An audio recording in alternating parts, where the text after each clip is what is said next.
Hi hello friends, welcome to mystic Krishnasurya Malayalam tarot. കൂട്ടുകാരെ എല്ലാവർക്കും സുഖമാണെന്ന് കരുതുന്നു. നമ്മളിന്നിവിടെ നോക്കാനായിട്ട് പോകുന്നത്, നിങ്ങൾ പുതിയ കാര്യങ്ങൾ എന്തെങ്കിലും തുടങ്ങാനായിട്ട് ഇരിക്കുന്നവരാണോ എങ്കിൽ നിങ്ങളുടെ കറൻറ്റ് എനർജി നമുക്കൊന്ന് നോക്കാം.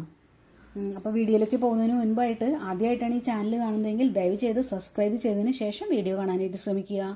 അതുപോലെ തന്നെ ഇതൊരു ജനറൽ റീഡിംഗ് ആണ്, ടൈംലെസ് ആണ്, ജെൻലെസ് ആണ്. എപ്പോഴാണ് നിങ്ങൾ ഈ വീഡിയോ കാണുന്നത് അപ്പോൾ മുതൽ നിങ്ങൾക്കിത് റെസിനേറ്റ് ആയി തുടങ്ങും. ഇതിൽ വരുന്ന ക്ലോസ്, സിറ്റുവേഷൻസ്, എനർജീസ് ഇതെല്ലാം നിങ്ങളുമായിട്ട് റെസിനേറ്റ് ചെയ്യുന്നതാണെങ്കിൽ ഇതൊരു ഗൈഡൻസ് ആയിട്ട് എടുക്കുക. ഇനി റെസിനേറ്റ് ചെയ്യുന്നതിനെങ്കിൽ വിട്ടേക്കുക. ഫോഴ്സ്ഫുള്ളി ആരും തന്നെ റെസിനേറ്റ് ചെയ്യാനായിട്ട് നിൽക്കരുത്. അപ്പം നമുക്ക് നോക്കാം, നിങ്ങൾ പുതിയ കാര്യങ്ങൾ എന്തെങ്കിലും തുടങ്ങാനിരിക്കുന്നവരാണോ എങ്കിൽ നിങ്ങളുടെ ഇപ്പോഴത്തെ എനർജി എന്താണെന്ന് നമുക്കൊന്ന് നോക്കാം.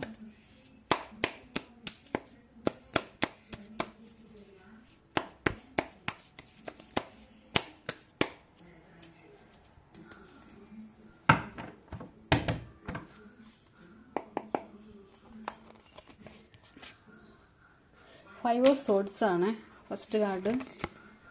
സെക്കൻഡ് കാർഡ് ദ ഡെവിൾ ആണ് കേട്ടോ. തേർഡ് കാർഡ് വന്നിരിക്കുന്നത് tower. Fourth card 7 of pentacle ആണ് കേട്ടോ.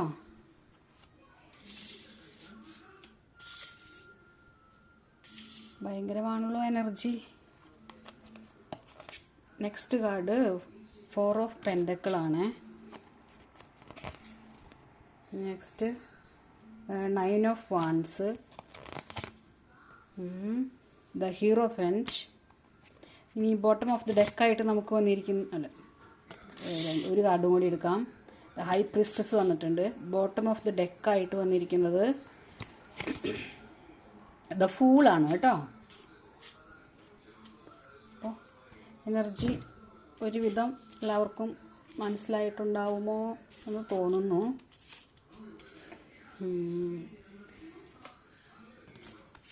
ഫസ്റ്റ് കാർഡ് തന്നെ നമുക്ക് വന്നിരിക്കുന്നത് 5 ഓഫ് സോഡ്സ് ആണ് കേട്ടോ. അപ്പം വെല്ലുവിളികളും തർക്കവും ഈഗോയും ഒക്കെയുള്ള ഒരു അവസ്ഥ, തർക്കിച്ച് ജയിച്ചാലും സന്തോഷമില്ലാത്ത ഒരു അവസ്ഥ, ആ പഴയ ഒരു ചുറ്റുപാട് നിങ്ങൾക്ക് ഉണ്ട് അല്ലെങ്കിൽ ഉണ്ടായിരുന്നു എന്നാണ് ഇതിന്ന് കാണുന്നത് കേട്ടോ. അതേപോലെ തന്നെ ദ ഡെവിൾ കാർഡ് പറയുന്നതും പെട്ടുപോയ ഒരവസ്ഥ, പറ്റിക്കപ്പെടുന്നുണ്ട് എന്നറിഞ്ഞിട്ടും ഊരിപ്പോരാതെ അവിടെ തന്നെ പെട്ടുകിടക്കുന്ന ഒരു അവസ്ഥ, ഒരു ചീത്ത കൂട്ടുകെട്ടിൽ പെട്ട് അവരും അതുപോലെ തന്നെ നിങ്ങളും അതേപോലെ തന്നെ ആയൊരവസ്ഥ. എന്തെങ്കിലും തരത്തിലുള്ള ഒരു എഗ്രിമെന്റ് അല്ലെങ്കിൽ ഒരു ബ്ലാക്ക് മെയിലിംഗ്, അതും അല്ലെങ്കിൽ എന്താ പറയുക, ഈ കൂടോത്രം എന്നൊക്കെ പറയില്ല, അങ്ങനെ പറയാൻ പറ്റുമോ എനിക്കറിയില്ല. ഇന്നത്തെ കാലത്ത് എന്താ പറയുക, ഒരു ബ്ലാക്ക് മാജിക് എനർജി എന്ന് പറയാം. അങ്ങനെയുള്ളൊരു അവസ്ഥ ഉണ്ടായിരുന്നവരാണ് നിങ്ങളിൽ പലരും. അല്ലെങ്കിൽ ഇപ്പോൾ അങ്ങനത്തെ ഒരു അവസ്ഥയിലാണ് നിങ്ങൾ എന്താ പറയുക, കെട്ടിക്കിടക്കുന്നത്. വിട്ടുപോരാൻ പറ്റാത്തൊരവസ്ഥ. വേണമെങ്കിൽ നിങ്ങൾക്ക് വിട്ടുപോരാം, പക്ഷെ നിങ്ങൾ അതിൽ നിന്ന് വിട്ടുപോരാൻ തയ്യാറല്ലാത്ത ഒരവസ്ഥ, ഒരു ചീത്ത കൂട്ടുകെട്ടിലോ ചീത്ത കാര്യങ്ങളിലോ കുടുങ്ങി കിടക്കുന്ന ഒരവസ്ഥ. അല്ലെങ്കിൽ നിങ്ങൾ ആരെങ്കിലും ബ്ലാക്ക് മെയിൽ ചെയ്യോ അവിടെ എന്താ പറയുക, പെടുത്തി ഇരിക്കുന്ന ഒരവസ്ഥ, പെട്ടുകിടക്കുന്ന ഒരു അവസ്ഥ എനർജി ആയിട്ടാണ് കാണുന്നത് കേട്ടോ. അതേപോലെ തന്നെ ഈ കാർഡ് പറയുന്നതും അത് തന്നെ, തർക്കം, ഈഗോ ക്ലാഷ്, അങ്ങനെയുള്ള കാര്യങ്ങളൊക്കെയാണ്. ഇനിയിപ്പോൾ തർക്കിച്ച് ജയിച്ചാൽ തന്നെ അതിലൊരു സന്തോഷം കിട്ടാത്ത ഒരവസ്ഥ. ആ ഒരു എന്താ പറയുക, മേ ബി ചിലപ്പോൾ ആരെങ്കിലും എന്തെങ്കിലും ഒരു ജോലി സംബന്ധമായിട്ട് ഇഷ്ടമില്ലാത്ത ജോലി കഷ്ടപ്പെട്ട് ചെയ്യുന്നവരുണ്ടാവാം. അപ്പോൾ അതിൽ നിന്ന് വിട്ടുപോരാനും പറ്റുന്നില്ല എന്നുള്ള അങ്ങനത്തെ ഒരു അവസ്ഥയുള്ളവരും ഉണ്ടാവാം. അപ്പോൾ നെക്സ്റ്റ് കാർഡ് വന്നിരിക്കുന്നത് ടവറാണ്. ഒന്നിനൊന്ന് മെച്ചം ഓരോ കാർഡും. ടവർ വന്നിരിക്കുന്നത് അവർ അതിൽ നിന്നും, ആ ബ്ലാക്ക് മാജിക്കിൽ നിന്നും എന്താ പറയുക, രക്ഷപ്പെട്ടു പോരുകയാണ്. മനസ്സിലാവുന്നുണ്ട്, പുറത്ത് കിടക്കുന്നു. ആ ഒരു ടവറിൻ്റെ മുകളിൽ നിന്ന് താഴേക്ക് വീഴുന്ന പോലത്തെ ഒരു അവസ്ഥ. അതായത് ആ പഴയ സംഭവത്തിൽ നിന്ന്, പെട്ടുകിടക്കുന്ന ആ ഒരു ബ്ലാക്ക് മാജിക് എനർജിയിൽ നിന്ന് വീഴുക. അത് പിന്നെ അത് ഞാൻ പറഞ്ഞ പോലെ തന്നെ ഇഷ്ടമില്ലാത്ത ജോലി കഷ്ടപ്പെട്ട് സഹിച്ച് ചെയ്ത് നിൽക്കുന്നവരുണ്ടാവാം, എന്തെങ്കിലും ഒരു എഗ്രിമെൻറ്റിൻ്റെ പുറത്തോ അങ്ങനെ എന്തെങ്കിലും ഒരു കാരണങ്ങളാൽ. അപ്പോൾ ചിലപ്പോൾ വേണമെങ്കിൽ അവർക്ക് പെട്ടെന്ന് ആ ജോലി നഷ്ടപ്പെട്ടേക്കാം. അപ്പോൾ ഒരു ടവറിൻ്റെ മുകളിൽ നിന്ന് വീഴുന്ന പോലത്തെ ഒരു അവസ്ഥ അത് പലർക്കും ആക്സെപ്റ്റ് ചെയ്യാനായിട്ട് പറ്റില്ല. കാര്യം അവർ ഇഷ്ടപ്പെടാതെ ചെയ്തിരുന്നതായിരിക്കാം, അതല്ലെങ്കിൽ ചീത്തയാണെന്ന് അവരറിഞ്ഞിട്ടും അതിൽ കുടുങ്ങിക്കിടുന്നതായിരിക്കാം. പക്ഷെ അതിൽ നിന്ന് പെട്ടെന്ന് പുറത്തു വരുമ്പോൾ അവർക്കത് ആക്സെപ്റ്റ് ചെയ്യാൻ നിങ്ങൾക്ക്, അതായത് നിങ്ങളുടെ എനർജിയാണ് നമ്മൾ നോക്കുന്നത്, നിങ്ങൾക്കത് ആക്സെപ്റ്റ് ചെയ്യാൻ പറ്റിയെന്ന് വരില്ല. മനസ്സിലായ? അത് ഒരു ദൈവത്തിൻ്റെ ഇടപെടൽ മൂലമാണ് നിങ്ങൾ അതിൽ നിന്ന് രക്ഷിച്ചു കൊണ്ടുപോകുന്നത്.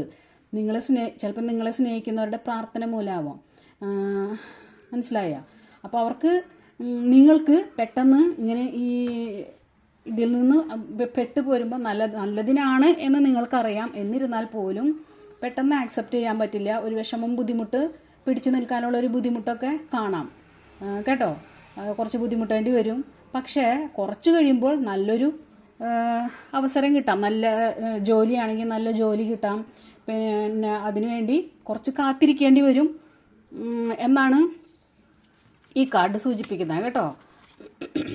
അപ്പോൾ 7 ഓഫ് പെന്റക്കിളാണ്. അപ്പോൾ ഈ കെട്ടുപാടിൽ നിന്നൊക്കെ നിങ്ങൾ രക്ഷപ്പെട്ടു പോരാം. ദൈവത്തിൻ്റെ ഇടപെടൽ അല്ലെങ്കിൽ യൂണിവേഴ്സിൻ്റെ ഇടപെടൽ മൂലം നിങ്ങൾ അതിൽ നിന്ന് രക്ഷപ്പെട്ടു പോരാം. പുതിയതൊന്ന് കിട്ടാനും അതിനുവേണ്ടി കുറച്ച് വെയിറ്റ് ചെയ്യേണ്ടി വരും. പിന്നെ അതേപോലെ തന്നെ ഇപ്പം എന്താ പറയുക, 7 ഓഫ് പെന്റക്കിൾ, 4 ഓഫ് പെന്റക്കിൾ ഒക്കെ ഉണ്ട് കേട്ടോ. അപ്പോൾ അതുവരെ ഇപ്പം എന്താ പറയുക, നിങ്ങൾ പണമോ അത് നിങ്ങളുടെ വികാരങ്ങളോ ഒക്കെ ഉള്ളിൽ അടക്കി പിടിച്ച് ഇരിക്കാൻ ഉള്ള ഒരു സാധ്യതയും അങ്ങനെ എനർജിയൊക്കെയാണ് കാണുന്നത് കേട്ടോ.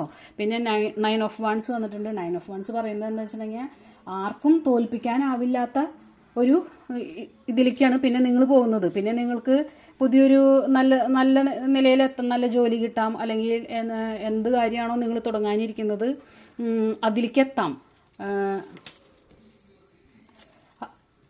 ആർക്കും തോൽപ്പിക്കാനാവില്ല. ആ വിധത്തിൽ നിങ്ങൾ ജയിക്കും.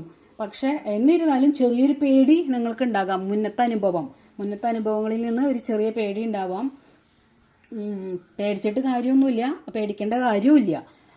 എന്നിരുന്നാലും ചെറിയൊരു പേടിക്കുള്ളിൽ ഉണ്ടാവാം. പക്ഷെ നിങ്ങൾക്ക് നല്ലതിന് വേണ്ടിയിട്ടാണ് ഇതിൽ നിന്ന് നിങ്ങൾ പുറത്ത് കടന്നത് എന്ന എനർജി തന്നെയാണ് കേട്ടോ നമുക്കിവിടെ കാണാനായിട്ട് കഴിയുന്നത്. പിന്നെ വന്നിരിക്കുന്നത് hierophant, the high priestess, the bottom of the ഡെക്കായിട്ട് വന്നത് ദ ഫൂൾ എനർജിയൊക്കെയാണ് കേട്ടോ. അപ്പോൾ ഹീറോ ഫെൻഡ് എന്ന് വെച്ചിട്ടുണ്ടെങ്കിൽ ആത്മീയ ജ്ഞാനം, പഠനം, അറിവ്, ദൈവവിശ്വാസം, മതവിശ്വാസം, മറ്റുള്ളവരുടെ അംഗീകാരം ഇതെല്ലാം ഉണ്ടാകുന്നതാണ് കാണിക്കുന്നത് കേട്ടോ നിങ്ങളുടെ ഈ എനർജിയിൽ. അപ്പം പിന്നെ ഹൈ പ്രീസ്റ്റസ് ആണ് പിന്നത്തെ കാർഡ് വന്നിരിക്കുന്നത്, കാണാൻ പറ്റുമെന്ന് വിചാരിക്കുന്നു. അപ്പം നിങ്ങൾക്ക് എന്താ പറയുക, ഒരു ബോധോദയം ഉണ്ടാകും. നിങ്ങളുടെ ഉള്ളിൽ അറിവുണ്ട്. ആ അറിവ് അതുമായിട്ട് മുന്നോട്ട് പോകണം. നിങ്ങൾക്ക് ശരിയെന്ന് തോന്നുന്ന കാര്യങ്ങൾ മാത്രം ചെയ്യുക. അപ്പം ആരെങ്കിലും എന്തെങ്കിലുമൊക്കെ പറയുന്നത് കേട്ടിട്ട് എടുത്തു ചാടാതെ സ്വയം ചിന്തിച്ച് തീരുമാനം എടുക്കണം. ഇനി എന്തെങ്കിലും കാര്യങ്ങൾ ഒളിഞ്ഞിരിക്കുന്നുണ്ടോ, ആരെങ്കിലും എന്താ പറയുക എന്തെങ്കിലും മറച്ചു വയ്ക്കുന്നുണ്ടോ എന്നൊക്കെ ചിന്തിച്ച് കണ്ടെത്തണം. നിങ്ങളുടെ ഉള്ളിലെ ബോധം ഉണരണം. എന്താ പറയുക, ഉള്ളിലെ അറിവ് ഒക്കെ പുറത്ത് കൊണ്ടുവരണം. അത് ഉണരും എന്ന് തന്നെയാണ് കേട്ടോ നമുക്ക് മനസ്സിലാവാൻ കഴിയുന്നത്. അങ്ങനെ മുന്നോട്ട് പോകും. പിന്നെ കുറച്ച് രഹസ്യ സ്വഭാവക്കാരാണ് നിങ്ങളായിട്ട് ഈ എനർജി കാണിക്കുന്നത് കേട്ടോ. പിന്നെ ദ ഫൂളാണ് നമുക്ക് ബോട്ടം ഓഫ് ദി ഡെക്കായിട്ട് വന്നിരിക്കുന്ന കാർഡ് കേട്ടോ. അപ്പോൾ അത് വളരെ നല്ലൊരു കാർഡാണ് കേട്ടോ ബോട്ടം ഓഫ് ദി ഡെക്കായിട്ട് വന്നത്. ഇതിന് ഈ സ്പ്രെഡിൻ്റെ തന്നെ ഒരു ഹൈലൈറ്റാണ്. അപ്പോൾ പുതിയ തുടക്കം, സ്വാതന്ത്ര്യം, വിശ്വാസം, തുറന്ന മനസ്സോടെ ഭയം കൂടാതെ തീരുമാനങ്ങൾ എടുക്കാനുള്ളൊരു എനർജിയൊക്കെയാണ് കാണുന്നത് കേട്ടോ. അപ്പോൾ അത് നിങ്ങളുടെ റിലേഷൻഷിപ്പിൻ്റെ കാര്യത്തിലായാലും ഒരു ന്യൂ ബിഗിനിങ്, പഴയ വേദനകളൊക്കെ മാറി സത്യസന്ധമായ സ്നേഹം അതൊക്കെയാണ് കാണുന്നത് കേട്ടോ. ഇപ്പോൾ ജോലിയുടെ കാര്യത്തിലാണെങ്കിലും പുതിയ ജോലി, പുതിയ ആശയങ്ങൾ, അതിനൊക്കെ പറ്റിയ നല്ല സമയം, അതൊക്കെ നല്ല തുടക്കം, നല്ല സമയം ഒക്കെയാണ് കേട്ടോ ഇതിനൊക്കെ കാണുന്നത്. അപ്പം കുറേ വെല്ലുവിളികളും തടസ്സങ്ങളും കാര്യങ്ങളും ഒക്കെ ഉണ്ട്. ഈഗോ ക്ലാഷും അങ്ങനെയൊക്കെ ഇപ്പം നിങ്ങൾ അനുഭവിക്കുന്നവരാണെങ്കിൽ, അല്ലെങ്കിൽ അതിൽ കൂടെ കടന്നു പോകുന്നവർ, അതേപോലെ ഇതൊരു ബ്ലാക്ക് മാജിക് എനർജി, ചീത്ത കൂട്ടുകെട്ടുകളും അല്ലെങ്കിൽ എന്താ പറയുക, അങ്ങനെയുള്ള കാര്യങ്ങൾ ഇതിലൊക്കെ മോശം കാര്യങ്ങളിലൊക്കെ പെട്ടുപോയവർ ഉണ്ടാകാം. അല്ലെങ്കിൽ ഇപ്പോൾ അങ്ങനെയുള്ള അവസ്ഥയിൽ ഉള്ളവരുണ്ടാവാം. അത് ഉള്ളിൻ്റെ ഉള്ളിൽ അത് തെറ്റാണെന്ന് അവർക്കറിയാം, പക്ഷെ പുറമേക്ക് സമ്മതിക്കില്ല. അങ്ങനെ ഒരു രഹസ്യ സ്വഭാവമൊക്കെ ഉള്ള ആൾക്കാരുടെ എനർജി ആണ് ഇവിടെയൊക്കെ കാണുന്നത് കേട്ടോ. പിന്നെ അതിൽ നിന്ന് ടവറിൻ്റെ മുകളിൽ നിന്ന് വീഴുന്ന മാതിരി പെട്ടെന്ന് ആ കെട്ടുപാടിൽ നിന്ന് നിങ്ങളെ എന്താ പറയുക, ദൈവത്തിൻ്റെ ഒരു ഇടപെടൽ മൂലം അതിൽ നിന്നൊക്കെ തിരിച്ചു കൊണ്ടുപോരും. പിന്നെ ഒരു നല്ലതിന് വേണ്ടിയിട്ട് നിങ്ങൾ കുറച്ച് വെയിറ്റ് ചെയ്യേണ്ടി വരും. ആ എനർജിയാണ് കാണുന്നത് കേട്ടോ. അത് നല്ലത് വെയിറ്റ് ചെയ്താലും നിങ്ങൾക്ക് നല്ലത് തന്നെ കിട്ടും എന്നൊക്കെയാണ് നമുക്കിവിടെ കാണാനായിട്ട്. പുതിയൊരു തുടക്കം, സന്തോഷം, സ്വാതന്ത്ര്യം, ഇതൊക്കെയാണ് കേട്ടോ നമ്മളിവിടെ കാണുന്നത്. അപ്പോൾ നല്ലൊരു കാർഡായിട്ടാണ്, നല്ലൊരു എനർജി ആയിട്ടാണ് നമുക്കിവിടെ കാണുന്നത്. ഇപ്പോൾ ഇത്തിരി ഇതാണെന്നുണ്ടെങ്കിലും മോശമാണെന്നുണ്ടെങ്കിലും പിന്നീട് വളരെ നല്ലതാണ് കേട്ടോ. നിങ്ങൾ കുറച്ച് വെയിറ്റ് ചെയ്യേണ്ടി വരും എന്ന് മാത്രമാണ് കാണിക്കുന്നത് കേട്ടോ. അപ്പോൾ എന്ത് കാര്യം തുടങ്ങാനായിട്ടും ഇത്തിരി വെയിറ്റ് ചെയ്യുക, നല്ലത് വരും കേട്ടോ. ഇപ്പോൾ റിലേഷൻഷിപ്പിൻ്റെ കാര്യത്തിലായാലും ജോലിയുടെ കാര്യത്തിലായാലും, അത് ഇനിയിപ്പോൾ എന്തെങ്കിലും വല്ല പുതിയ ബിസിനസ് കാര്യങ്ങൾ അങ്ങനെ തുടങ്ങുന്നവരാണെങ്കിൽ അവരുടെയൊക്കെ ഒരു എനർജി ആണ് നമ്മൾ ഇവിടെ കാണുന്നത് കേട്ടോ. പിന്നെ നമുക്ക് ഇനി കുറച്ച് ക്ലൂസും കൂടി എടുത്ത് നോക്കാം. അപ്പോൾ നിങ്ങളുമായിട്ട് ബന്ധപ്പെടുന്ന എന്തെങ്കിലും ക്ലൂസ് ഉണ്ടോ എന്ന് നമുക്ക് നോക്കാം കേട്ടോ.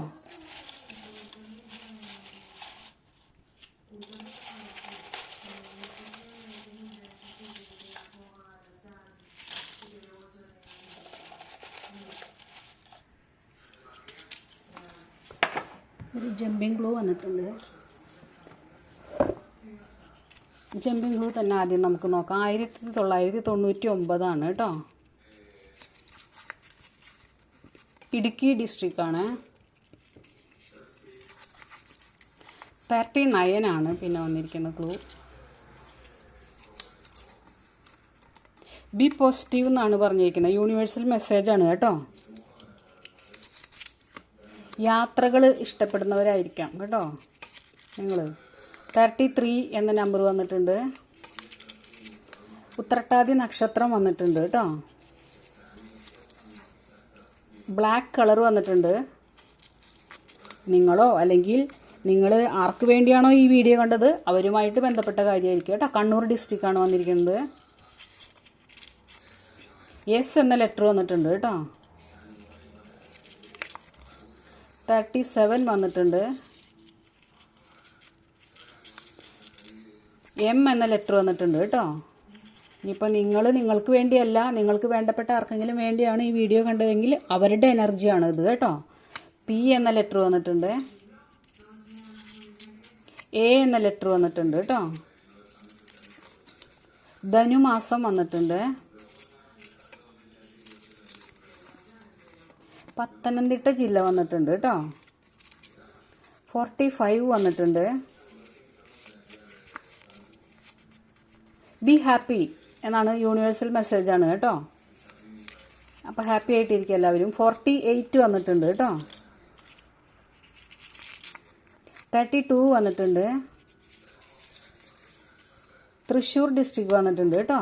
അപ്പോൾ ഇത്രയും ക്ലൂസാണ് നമുക്കിവിടെ കിട്ടിയിരിക്കുന്നത്. അപ്പോൾ ക്ലൂസും സിറ്റുവേഷൻസും എനർജീസും എല്ലാം നിങ്ങളുമായിട്ട് റെസനേറ്റ് ചെയ്തെങ്കിൽ ദയവ് ചെയ്ത് ലൈക്ക് ചെയ്യാനും കമൻറ്റ് ചെയ്യാനും മറക്കരുത്. യൂണിവേഴ്സിന് താങ്ക്സ് അറിയിക്കണം, ടാരോയ്ക്ക് താങ്ക്സ് അറിയിക്കാനും മടിയാണിക്കരുത് കേട്ടോ. അപ്പോൾ എല്ലാവരും ഹാപ്പി ആയിട്ടിരിക്കുക, പോസിറ്റീവായിട്ട് തിങ്ക് ചെയ്യുക. എല്ലാം നല്ലതിനായിരിക്കും. സംഭവിച്ചതൊക്കെ നല്ലതിന് വേണ്ടി, സംഭവിക്കാനിരിക്കുന്നതും നല്ലതെന്ന് പറഞ്ഞ പോലെ കേട്ടോ. അപ്പോൾ നെക്സ്റ്റ് വീഡിയോ ആയിട്ട് വരുന്നത് വരെ എല്ലാവരും ഹാപ്പി ആയിട്ടിരിക്കുക. ഒന്നുകൂടി പറയണേ, ടേക്ക് കെയർ, ബൈ ബൈ.